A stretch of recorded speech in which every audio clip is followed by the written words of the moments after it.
producer at Warner Music. He did collaborations for TV and film, but his growing interest in Judaism led him to move to the Holy Land. He's writing a book that's sure to be a hit called Tech Support for the Soul. Mordechai, awesome to have you on the show, first of all. I know that your message is going to reach so many people, and I'm excited that we're going to talk about it now, and I'm going to say I knew you back when. First of all, tell me about your kind of fascinating journey that has led you here, sitting in my studio. You're wearing, you know, a Jewish skull cap. You've become religious. You know, you've converted to Judaism. Yeah, I think every person should go on their own spiritual journey.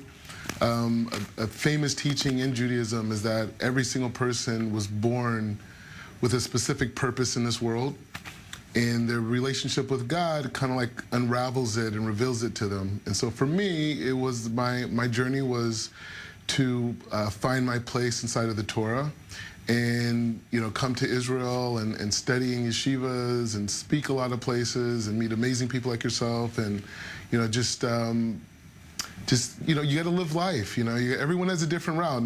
There's not one way. All ways lead to one destination. How do you think growing up in Los Angeles influenced those choices? Because I'm also from Los Angeles, and we know it's a crazy world. Yeah. And how did maybe that exterior world, in many ways, spark this kind of interior journey? Well, I grew up in an area called Calabasas, which is, upper middle class community.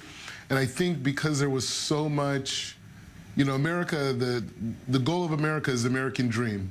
And so, I think when you have the American dream and you're living the American dream and you have great parents and you have a great community and a lot of people are very successful, growing up in it, you kind of think to yourself, what else is there more? What's more to life?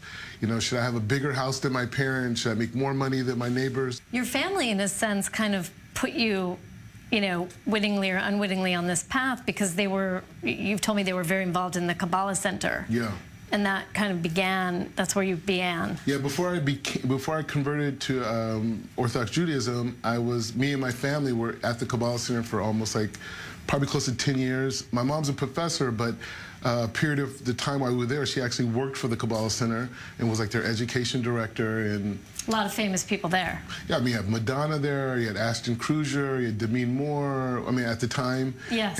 And you had... that era. Yeah, it was an era. You had Donna Karen. You had amazing people there that were just, and I think that also reinforced me kind of looking at life differently, because I'm in the media space, and these are people who really made it. They made it big, and they're still looking for meaning, spiritual meaning too, and I think that reinforced that thought process that I had was very correct. And you've been in Israel now a few years, and what have you been doing? Yeah, so I've been here for 3.5 years, almost 4 years. When I first got here, I got into a yeshiva. I was learning by Or Sameach, and there I was learning, and I received a bachelor's in Talmudic law. And then over the last, year and a half, almost 2 years, I've been in a rabbinical program that I'm becoming a rabbi, and it's kind of like in Bnei Brak, and some of it's online. But so I've just been learning and just speaking. I've given over 300 lectures here in Israel. It's been very exciting. And what do you think? You've come out of the African American community. What is it that you think,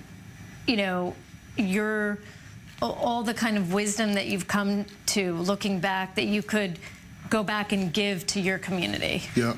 Definitely, I have a few friends of mine. One is Amari Stoudemire, who's a professional basketball player here. Great. He's here. He's also studying Judaism, which is fascinating. He was over at Or Sameach. He was in the yeshiva with me. We were learning together.